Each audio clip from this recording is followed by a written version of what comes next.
Picture this. You're in the middle of a whirlwind. People pushing their opinions, challenges rising from nowhere, setbacks sneaking up on your plans. And yet, you walk forward, steady, centered, and untouched. That, right there, is your superpower. Not everyone gets it. Some think strength is loud. It's shouting, arguing, dominating.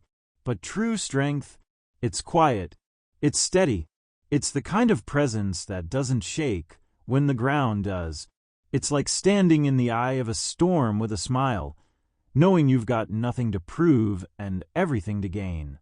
This isn't about pretending things don't matter. It's about recognizing what truly does. It's choosing how you respond, and more importantly, how you don't react. When you can walk away from provocation with a clear mind and an unshaken spirit, you've already won. You've stepped into the life most people never reach, one where your peace is untouchable. Let's talk about legendary figures. Not the ones who grabbed headlines for their tantrums, but the ones who held their ground with elegance. Think of someone like Nelson Mandela. Decades of pressure, betrayal, and expectation, yet never a crack in his character. Why? Because his power wasn't in reaction, it was in direction. That's the kind of mental clarity that changes the world. Here's the truth. Life will always have noise, traffic, critics, delays, gossip, disappointments. But none of it matters unless you give it weight. You have the ability to walk past the chaos, not because you don't feel, but because you've trained your mind to stay on course. It's like being a ship's captain through rough waters. You don't scream at the waves. You adjust your sails. You stay focused on the horizon. That's what calm power feels like. Want to know the secret? It starts with one decision. That nothing and no one gets to decide how you feel. The moment you stop letting every little frustration pierce your focus, you start becoming invincible. You choose peace. You choose presence. You choose power. This mindset isn't about shutting down emotions. It's about channeling them. Emotions are energy.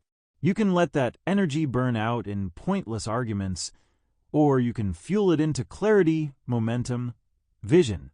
Think about this. When someone throws shade your way, what if you didn't even flinch? What if instead of firing back, you just breathed, smiled, and moved on? That's not weakness. That's dominance in disguise. You've just reclaimed your time, your clarity, and your emotional freedom.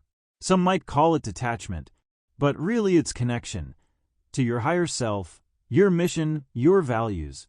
You stop living at the mercy of mood swings. You become the author of your own mental state. So next time a situation tries to rattle you, ask yourself, does this deserve my energy? Most of the time, the answer is no. And that pause, that breath, is where your strength lives. The people who rise highest in life aren't the loudest in the room. They're the ones who stay calm when things fall apart. They see problems as puzzles, not disasters. They don't fight the current. They ride it, guide it, master it. This isn't about being emotionless. It's about being emotionally wise. You feel everything, but nothing runs you. That's the difference between reacting and responding. And that gap between the two, that's where your life changes. Let's rewind for a second. Before the calm, before the confidence, there was noise. There were moments when the smallest comments hit too hard, when a delay felt like defeat, when overthinking turned hours into chaos. That version of you, it wasn't wrong. It was just untrained, like an engine with power but no direction. We've all been there, pulled in 10 directions by things that don't even matter in the long run. A stranger's opinion, a missed opportunity, an awkward conversation, and all of it piles up, right? That's where most people get stuck. But here's what the wisest minds know. Not everything deserves a response. Not every challenge is your fight. The moment you stop trying to control what's outside and start mastering what's inside, everything shifts. Take a look at the people who lead with unshakable presence. People like Malala Yousafzai or the Dalai Lama. You don't see them rushing to defend, to prove, to explain. Their strength is in their silence, their peace, their refusal to be rattled by the world's chaos. It's not because their lives are easier. It's because their focus is sharper. And you can build that too. It starts in the tiny choices. That pause before you respond. That breath before you react. That decision to say, not today, to drama. You're not cold. You're focused. You're not distant. You're determined. This isn't about being perfect. It's about being aware. Every time you choose not to be pulled into emotional quicksand, you build a new layer of inner strength. You don't just survive moments. You rise through them. Now, let's get real. The world won't always understand this power. Some will try to provoke a reaction just to feel in control. But when you give them nothing, that's power. That's presence. That's your growth speaking louder than any comeback ever could. People respect the ones who don't flinch, the ones who walk into the storm with grace, the ones who don't panic when the plan shifts. They adjust, realign, and keep going. Imagine facing rejection not with frustration, but with focus. Instead of "why me," you say, "what's next?" That single mindset change separates those who stay stuck from those who soar. Remember, every reaction is a decision. And when you decide to stay in control of you, there's no setback that can stop your progress. Start visualizing this version of yourself. The one who moves through life without being emotionally hijacked. The one who hears criticism, filters it, and keeps walking. The one who feels disappointment, learns from it, and levels up. Every day is another rep in mental strength. Every challenge, a chance to rehearse your discipline. This is how you rise. This is how you lead. And the world, it starts to notice. Not because you're loud, but because your stillness speaks volumes. You walk with direction. You radiate confidence. Not from ego, from alignment. You've stopped reacting to everything that doesn't serve you. That's not indifference. That's intelligence. You're no longer the puppet of your emotions. You're the director of your experience. And from this place of grounded power, anything is possible. Here's the mindset shift no one talks about. The most focused people aren't immune to emotions. They've simply learned to lead them. It's not about suppressing how you feel. It's about becoming fluent in emotional clarity. You recognize the wave and choose not to drown in it. You know that voice inside, the one that panics when things go sideways. That's not your enemy. That's the untrained version of your mind. And now, you're the one stepping in to take the lead. You're the CEO of your focus. And from this moment on, drama doesn't make it past your door. Let's say someone throws an insult your way. Most people fire back, defend, get rattled. But you pause, you breathe, you smile. Not because you're unaffected, but because you've chosen not to hand them the keys to your mood. That right there is elite level control. That's emotional precision. You know who else moved like that? Think of Michelle Obama, poised, composed, direct, but never reactionary. Grace under fire. It wasn't because she didn't feel the pressure. It's because she trained her response. That's your standard now. You don't chase approval. You anchor into self-respect. You don't collapse under criticism. You assess it, filter it, and keep your peace intact. Because here's the deal. Not all feedback deserves your energy. Not every opinion is based on understanding. Most people project their own limits. But when you own your worth, their voices fade into background noise. And the best part? You gain time, space, and clarity. Instead of replaying conversations, you're planning your next move. While others spiral, you strategize. While they waste energy proving themselves, you're becoming undeniable. This is your new identity. Unshakable, focused, calm under pressure. It's not about being passive. It's about being intentional. You speak when it matters. You move with alignment. You respond with power, not panic. And in doing so, you separate yourself from the crowd. You start to stand out, not by shouting, but by showing. You're not just surviving life's tests. You're designing your own path through them. Here's what no one tells you. Emotional discipline is rare. That's why it's respected. And you're mastering it. You no longer let one bad moment hijack your momentum. You know how to reset, refocus, reignite. That's what makes you a leader, even when no one's watching. That's why you move through life with a presence people feel before you speak. When things get tough, and they will, you don't break. You adapt. You elevate. Because your mind has been trained for the storm. You've rehearsed grace. You've practiced calm. You've built a reflex for clarity. So next time pressure builds, don't run from it. Rise with it. Let it sharpen your focus, not cloud your judgment. Because this isn't just motivation, it's transformation. The kind that sticks. The kind that rewrites who you thought you were. You're not reactive anymore. You're refined. There's a point in life where you realize this. Most of what stresses you isn't worth it.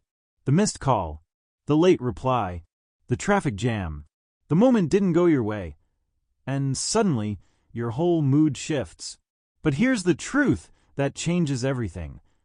Peace begins the moment you stop needing things to go a certain way. Think about the people who move with flow: artists, athletes, visionaries. What sets them apart isn't that life bends to their plan. It's that they bend with life, without breaking. It's not weakness. It's wisdom. Let's look at someone like Usain Bolt. He didn't win because everything always went right. He won because when it didn't, he didn't spiral. He reset. He adjusted. He didn't cling to control. He kept his eyes on what he could do next. That's your edge now. Because trying to manage every outcome, control every response, fix every detail, that's exhausting. And it's a trap. The moment you free yourself from needing to predict life is the moment you start leading it. Letting go doesn't mean you stop caring. It means you stop giving power to things you can't change and redirect that power into the things you can. Your energy is your currency. Spend it where it returns value. Start asking yourself, is this in my hands? If not, release it. Free up space. Your clarity, your focus, your peace, they all live on the other side of surrender. And guess what? The strongest people don't force things. They feel the resistance and pivot. They don't resist reality. They reshape it with presence, not pressure. Letting go is an art form. It's graceful. It's powerful. It says, I trust myself more than I fear the unknown. And when you operate from that place, everything changes. You walk differently. You speak less, but say more. You stop reacting and start aligning. You don't panic when plans shift, because you are the plan, the strategy, the calm. Life will throw the unexpected. It's not personal. It's just how growth works. But you're no longer caught off guard. You've trained for turbulence. Let go of what didn't work out. Let go of the timeline you had in your head. Let go of the version of yourself that needed everything perfect to feel secure. You're not that person anymore. You're the one who flows with change like water, steady and forward. You don't grip. You don't cling. You rise. And in a world full of people grasping for control, you stand out because you're free. There's something magnetic about a person who doesn't announce their next step, but makes it anyway. The loudest voices aren't the ones making the biggest moves. It's the ones who stay quiet, focused, relentless, and let the results do the talking. You've seen it. The moment someone starts over-explaining their plan, oversharing their vision, they invite distraction, doubt, pressure. But the ones who keep their momentum behind the scenes, they build power without interference. You don't need applause to validate your path. You don't need an audience to earn your progress. You need one thing: consistency. Real confidence isn't loud. It's quiet, calm, and consistent. Think of someone like Keanu Reeves. Moves with purpose, speaks with intention, rarely explains, but always delivers. His silence isn't emptiness, it's strength. That's your blueprint. Every time you resist the urge to overshare, you build momentum. Every time you stay silent, when someone expects a reaction, you shift the dynamic. That's control. That's leverage. People will wonder what you're planning. Let them. They'll guess, analyze, speculate while you work. You don't owe anyone updates. You owe yourself progress. Because here's what silence gives you. Clarity. Fewer opinions clouding your vision. Focus. No energy wasted on proving anything. Control. You decide the pace, the story, the reveal. Silence isn't passive. It's a strategy. It sharpens your moves. It protects your peace. It keeps your vision intact while you build behind the scenes. Even in conversation, power shifts when you say less. People reveal their doubts, their pressure, their insecurities, while you observe. Think. Move intentionally. Want to win more? Talk less. Every time you feel the pull to explain, pause. Ask yourself, does this move me forward or just feed my ego? You'll start noticing that the people who talk about what they will do often don't. And the ones who are already doing it, they're too focused to talk. That's you now. You move in silence, not because you're hiding, but because your actions are louder than anything you could say. So keep going. Quietly, boldly, deliberately. Let them wonder. Let them doubt. And when they finally see what you've built, it'll speak for itself. Here's the moment of truth. You don't need more approval. You don't need permission. You already have everything it takes, right here, right now. You've walked through doubt, through pressure, through the noise of other people's opinions. And look at you, still standing, still moving, still growing. That's not luck. That's strength. That's resilience. That's you choosing not to break when life got loud. But now is the time to rise. Fully, authentically, unapologetically. You're not here to play small. You're not here to shrink for anyone's comfort. You're here to own your voice, to walk in your mission, to live the life that calls you from within. And it begins with a single truth. You are enough. You don't have to chase validation when you know your value. You don't need to explain your journey to people who weren't meant to walk it with you. You don't need to convince anyone of your worth. You just need to believe it. Because the world will always have opinions. Some will cheer. Some will doubt. Some won't notice at all. Let them. You're not building your life for their applause. You're building it for your peace, your purpose, your vision. Think of Oprah. She didn't rise by asking for approval. She rose by being undeniable, grounded, focused, real. That's the power of owning who you are. So the next time your inner critic speaks up, pause. Ask, whose voice is this? Mine, or someone else's fear I've been carrying? Drop it. Reclaim your space. You weren't made to blend in. You were made to break the mold. Everything you've faced, it prepared you. Every setback, it shaped you. Every hard day, it strengthened you. This isn't about becoming someone new. It's about returning to who you were before the world told you who to be. And now you lead with clarity, with joy, with energy that says, I know who I am, and I'm no longer afraid to live it. When you choose self-respect over approval, something magical happens. People respect you more, not because you demanded it, but because you embodied it. You become the kind of person people admire, not because you're perfect, but because you're real, grounded, clear, free. So let this be your reminder. You don't have to prove anything. You just have to keep showing up, in your truth, in your fire, in your calm, because you were built for this. And no matter what comes next, you've already won. You've mastered the one thing most never do, yourself.